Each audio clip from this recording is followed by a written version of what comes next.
नमस्कार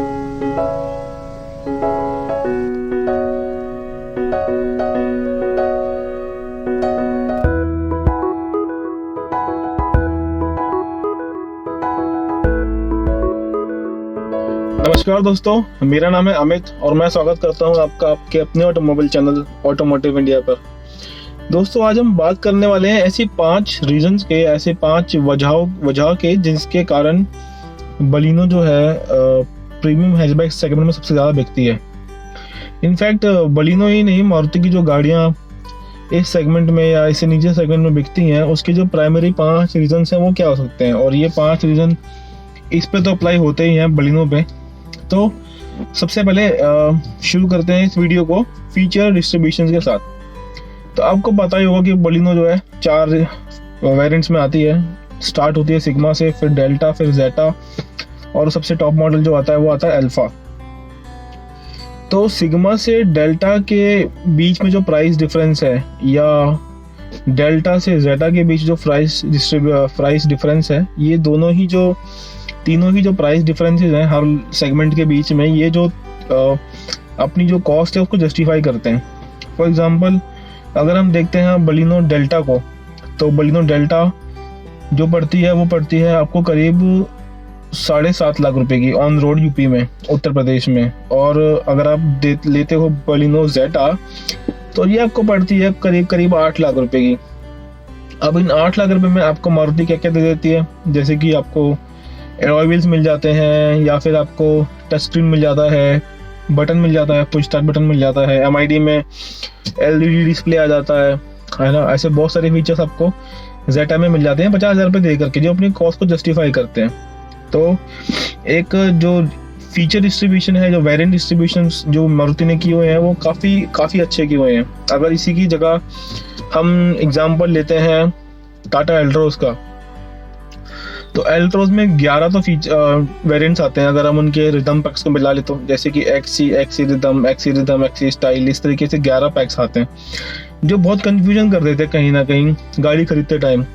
और एक और जो मेन वजह है उसके, वो हमें बहुत कंफ्यूज करता है ना। तो अगर आपको एक कंप्लीट गाड़ी चाहिए, यानी अगर आप एक हैचबैक लेना चाह रहे हैं और आप चाह रहे हैं कि प्रीमियम हैचबैक में अगर फीचर्स ही ना हो तो वो काहे की प्रीमियम फिर। तो अगर आप एक ऐसी गाड़ी लेना चाह रहे हैं जिसमें आपको थोड़े फीचर्स मिल जाए, थोड़ी सी एक बेसिक सी किट आपकी पूरी हो जाए कि यार मुझे मतलब गाड़ी लेके कुछ करवाने की ज़रूरत नहीं है, तो ऐसे में आपको जो है बलिनो अच्छे वेरिएंट्स दे देती है। अगर आप इससे कंपेयर करें, जो कि ये जेटा मॉडल है बलिनो का, अगर आप इससे कंपेयर करेंगे तो आपको एल्ट्रोज का एक्सटी मिलेगा, जो इससे करीबन 10,000 रुपये महंगा पड़ता है, क्योंकि इस पे तो डिस्काउंट वगैरह मिल जाते हैं, बट एल्ट्रोज पे तो कोई डिस्काउंट नहीं। और उसके बावजूद भी बाहर से वो गाड़ी बिल्कुल बेसिक है। बाहर से गाड़ी में ना तो उसके अंदर प्रोजेक्टर लाइट्स आती हैं, ना उसके अंदर एलॉय व्हील्स हैं, ना उसके अंदर ये पुश स्टार्ट बटन आ जाता है। तो ऐसी बड़ी सारी चीज़ों की कमी है उसके अंदर। तो जो पहला रीज़न है बलिनो के बिकने का, वो है आई थिंक इसका जो वेरिएंट वाइज डिस्ट्रीब्यूशन है। हर वेरिएंट के हिसाब से, पैसे के हिसाब से हर वेरिएंट में अच्छे फीचर दिए हुए हैं। जो दूसरा रीज़न आता है जिसके कारण बलिनो जो है वो बहुत बिकती है, वो है इसकी इंजन एंड परफॉर्मेंस। जी हाँ, हैचबैक सेगमेंट में आपको एक बहुत अच्छा इंजन मिल जाता है इसके अंदर। 1.2 लीटर का 4 सिलेंडर इंजन मिलता है। मतलब परफॉर्मेंस वाइज या पावर वाइज बहुत ज़्यादा डिफरेंस नहीं है इन गाड़ियों में, लेकिन आपको जब आप गाड़ी स्टार्ट करोगे या गाड़ी ऑफ करोगे या गाड़ी को पहले गियर में उठाओगे, तो आपको बहुत कुछ महसूस होगा। तो ऐसे में एक 4 सिलेंडर इंजन आपको मिल जाए और करीबन उतने ही पैसे में, तो ये भी एक अच्छा रीज़न है कि आप एक बलिनो को खरीद लें, क्योंकि 3 सिलेंडर इंजन कहीं ना कहीं वाइब्रेशन तो करता ही है, प्लस उसके गियर नॉब पे, उसके स्टीयरिंग में हल्की हल्की वाइब्रेशन की फीलिंग आती है, और जब वो पहले गियर में उठती है तो हल्की हल्की कांपती भी है। और 3 सिलेंडर इंजन में ये प्रॉब्लम होती है। अभी इसमें हम किसी ब्रांड को नहीं बोल सकते, बट जनरली ये प्रॉब्लम रहती है। हाँ, कुछ एक्सेप्शन ज़रूर हैं, जैसे कि फोर्ड है या टर्बो इंजन जो आते हैं उनमें वो चीज़ें थोड़ी कम हो जाती हैं, लेकिन फिर भी नॉर्मल जो है नेचुरली एस्पिरेटेड 3 सिलेंडर इंजन होते हैं उनमें ये प्रॉब्लम रहती ही है। तो आपको एक 4 सिलेंडर इंजन मिल जाता है बलिनो में। उसके बाद जो तीसरा रीजन है इस गाड़ी के बिकने का, वो ये है कि ये मारुति सुजुकी की गाड़ी है। अब मारुति सुजुकी की गाड़ियाँ इतनी अच्छी नहीं होती कि वो अपने आप में बिक जाए, लेकिन उसके साथ बहुत सारे पहलू जुड़े होते हैं जिसके कारण ये गाड़ियाँ इतनी बिकती हैं। तो जो पहला रीजन है इन गाड़ियों के बिकने का, वो है इनकी आफ्टर सेल सर्विस। अगर आप क्वालिटी सर्विसेज की बात करें तो शायद आपको वो कुछ बड़े बड़े शहरों के चुनिंदा शोरूम्स में, सर्विस सेंटर्स में मिलेंगी, लेकिन फिर भी आफ्टर सेल सर्विस इसमें क्यों इंक्लूड किया मैंने, वो इसलिए किया क्योंकि ना, अगर आप किसी देहात में रहते हैं, किसी गांव में रहते हैं, छोटे टाउन में रहते हैं, तो आपको हो ना हो किसी शोरूम की या किसी कार कंपनी का सर्विस सेंटर मिले ना मिले, लेकिन मारुति का सर्विस सेंटर आपको जरूर मिल जाएगा। ठीक है, तो अगर आप किसी छोटे शहर में रहते हैं और आप एक बड़ी कंपनी की कार या किसी और कंपनी की कार खरीद लेते हैं, फॉर एग्जांपल फोर्ड या होंडा या हुंडई, और अगर आपके घर से सर्विस सेंटर 50 किलोमीटर की दूरी पर है, तो मेरे ख्याल से आप वो गाड़ी खरीदने से पहले कम से कम 3-4 बार सोचेंगे। और अगर आपको मारुति का सर्विस सेंटर आपके घर के आजू बाजू मिल जाएगा, तो आई थिंक आपके लिए अगर हसल बसल भी है, मतलब आपका काम ढंग से नहीं भी हुआ, फिर भी एटलीस्ट आपके घर के पास तो है वो सर्विस सेंटर, आप जाकर के डंडा करके काम तो करवा सकते हैं। लेकिन अगर आप एक ऐसा ब्रांड ले रहे हैं जैसे किया हो गया, या और भी जो एमजी वगैरह जो नए नए ब्रांड्स आए हैं, इनफैक्ट जो पुराने ब्रांड भी हैं, हुंडई हो गया या महिंद्रा हो गया, टाटा हो गया, इनके शोरूम्स भी अभी स्कैटर्ड नहीं है। मतलब बड़े बड़े शहरों में आपको मिल जाएंगे, लेकिन छोटे छोटे शहरों में आपको इन्हें ढूंढने में प्रॉब्लम होगी, मिलने में प्रॉब्लम होगी। तो अगर आपको घर किसी ऐसी जगह पर जहाँ पे सर्विस सेंटर्स वगैरह अवेलेबल नहीं है, तो आप ये बात जरूर सोचेंगे कि हाँ भाई, मुझे ऐसी गाड़ी लेनी चाहिए जिसका सर्विस सेंटर मुझे मेरे घर के आजू बाजू में मिल जाए। तो ये होता है इसका तीसरा रीजन। इसके अलावा इसी रीजन में अगर मैं जोड़ लूँ, एक तो आफ्टर सेल सर्विस है। आफ्टर सेल सर्विस अवेलेबल होने की वजह से ही गाड़ी की रीसेल वैल्यू अपने आप बढ़ जाती है।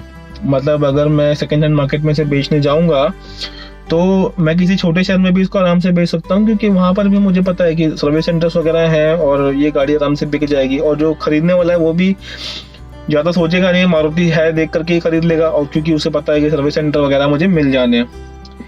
चौथी जो रीज़न है इनकी गाड़ियों के बिकने की, वो है इनकी रिलायबिलिटी। मतलब रिलायबल तो आज के डेट में वैसे सारी ही गाड़ियाँ होती हैं, बट फिर भी छोटे मोटे इश्यूज डोमेस्टिक कार्स में हमारे आते रहते हैं। फॉर एग्जांपल अगर हम बात करें इसके अंदर, जब ये लॉन्च हुई थी 2015 में, तो उसके अंदर सस्पेंशन रिलेटेड कुछ इश्यूज थे जिसे ठीक कर लिया गया था नेक्स्ट अपडेट में। और बाकी जो पुरानी गाड़ियाँ थी उनकी भी सस्पेंशन इन्होंने अपडेट कर दिए थे, जिनके सस्पेंशन में ज़्यादा इशू आ रहे थे। और इसके अलावा गाड़ी में कोई खास इशू आया नहीं किसी भी लॉट की गाड़ियों में। लेकिन अगर हम इसे कंपेयर करें इसी के कॉम्पिटिटर से, अगर हम पोलो की बात करें, तो पोलो में जनरली इश्यूज आते नहीं हैं, लेकिन अगर आ जाते हैं तो वो बहुत महंगे पड़ जाते हैं। सेम विद हुंडई की इश्यूज अगर आते हैं तो देन मेंटेनेंस जो है हुंडई की बहुत महंगी है कंपैरेटिवली। हाँ, टाटा की मेंटेनेंस को हम एट पार रख सकते हैं इस गाड़ी के, लेकिन एल्ट्रोज में कुछ ऐसे इश्यूज आए हैं, वो भी 1 साल तक, यानी कि नवंबर दिसंबर की गाड़ियों तक भी, जिनमें मैनुअल एसी था उनमें प्रॉब्लम्स थी, और वो प्रॉब्लम सॉल्व नहीं हुई है।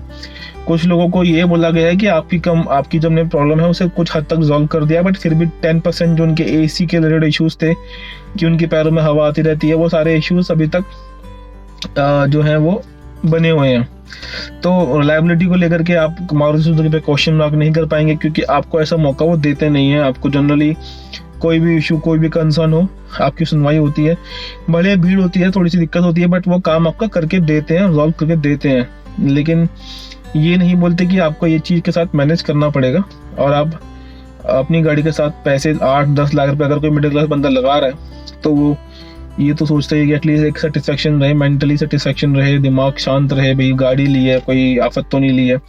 बहुत सारे लोग तो गाड़ी लोन पे लेते हैं, तो उनके लिए अब मंथली इनकम के साथ साथ पेट्रोल को भी मैनेज करना होता है। तो वैसे में अगर आपकी गाड़ी आपको थोड़ा अच्छा एवरेज दे देगी, तो आपको थोड़ा सहारा मिल जाता है कि भाई 50,000 रुपये मंथली इनकम है, 7-8 हज़ार रुपये चल जाती है EMI, तो अगर 3-4 हज़ार के पेट्रोल में काम चल जाए तो क्या बुरा है। आज बहुत सारे लोग यूट्यूब पे बोलते रहते हैं कि यार मारुति जिनका डब्बा है, मारुति है, वो है, बिल्ड क्वालिटी 0 है। मैं मानता हूँ कि भाई बिल्ड क्वालिटी मारुति सुजुकी की गाड़ियों की हल्की है, नो डाउट, बट उसका हल्का उन्होंने पर्पसली किया। ऐसा नहीं कि वो भारी गाड़ी बना नहीं सकते, भारी गाड़ी वो बना सकते हैं, लेकिन फिर जो मेन डिमांड होती है, जो आदमी गाड़ी खरीदने जा रहा है बाजार में ना, उसकी जो डिमांड है वो ये है कि उसकी गाड़ी उसको एवरेज दे। क्योंकि इंडिया में ज़्यादातर लोग मिडिल क्लास लोग हैं, गाड़ियाँ खरीदते हैं, वो भी फाइनेंस कराते हैं, फाइनेंस कराने के बाद अगर वो गाड़ी खरीद लें और उनकी गाड़ी एवरेज ना दे रही हो, तो वैसे में फिर वो सोचता है कि यार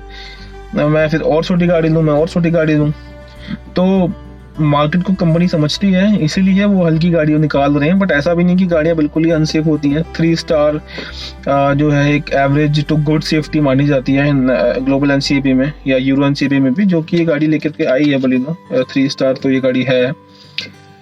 उसके अलावा दोस्तों मुझे जो इस गाड़ी के अंदर सबसे अच्छी चीज़ लगती है, और जो आई थिंक जिसके कारण गाड़ी बिकती भी है, वो है इसकी जो नाइट की जो लाइट्स हैं, यानी प्रोजेक्ट जो उसके अंदर लाइट्स दी हुई हैं रात के समय की, प्रोजेक्टर लाइट्स आती है, कंपनी देती है इसको। आपको डेल्टा सेगमेंट से, डेल्टा वेरिएंट से आपको उसकी प्रोजेक्टर लाइट आनी शुरू हो जाती हैं। इन प्रोजेक्टर लाइट्स का फ़ायदा ये होता है कि इसके अंदर एलईडी आती हैं, हेलोजन बल्ब नहीं आते हैं, और अच्छी खासी पावरफुल लाइट्स हैं।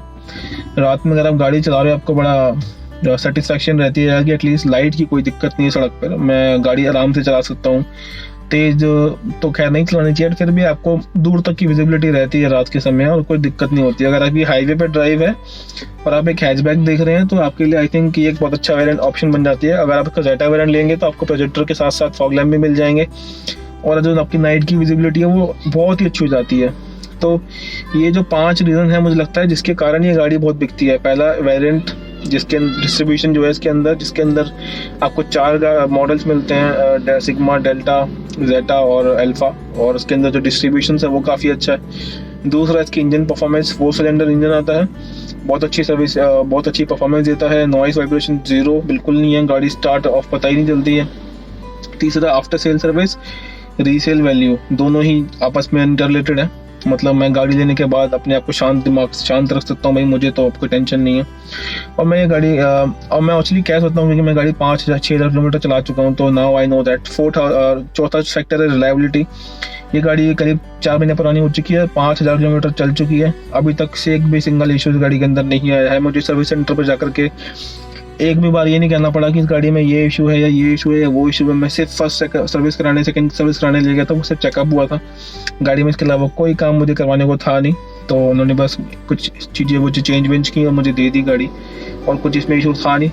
दूसरा इशू, 5th जो पॉइंट है वो लाइट्स का है, रात के समय की, जो आपको गाड़ी चलाते हुए बहुत हेल्प करती है नाइट ड्राइविंग के समय में। तो ये 5 रीजन्स हैं मुझे लगता है जिसके कारण ये गाड़ी बहुत बिकती है। बाकी कुछ रीज़न सब्जेक्टिव भी हो सकते हैं, जैसे कि गाड़ी की लुक्स किसी को पसंद है, किसी को नहीं पसंद है ना, गाड़ी का इंटीरियर किसी को पसंद है, किसी को नहीं पसंद है। तो ऐसे में सब्जेक्टिव पॉइंट्स की हम बात नहीं कर रहे हैं, बट जो मेन जो विजिबल पॉइंट्स हैं या जिनके बारे में डिस्कशन किया जा सकता है, तो मुझे लगता है कि ये ऐसे 5 रीज़न हैं जिसके कारण ये गाड़ी बहुत बिकती है।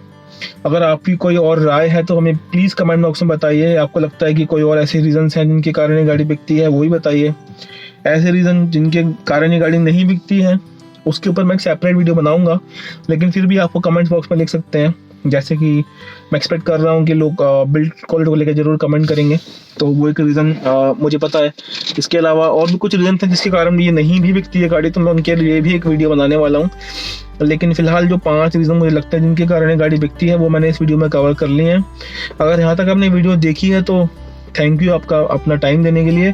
प्लीज़ चैनल को लाइक कीजिए, सब्सक्राइब कीजिए, और हम आगे ऐसी ही वीडियो लेके आते रहेंगे। बहुत जल्दी मैं इसका एक ऑनरशिप रिव्यू भी लेके आने वाला हूँ, और हम इसको टेस्ट करने वाले हैं गाड़ी को पहाड़ों पे कि कैसे चलने वाली है। तब तक के लिए अपना ध्यान रखिए, सेफ रहिए। Thank you, have a nice day.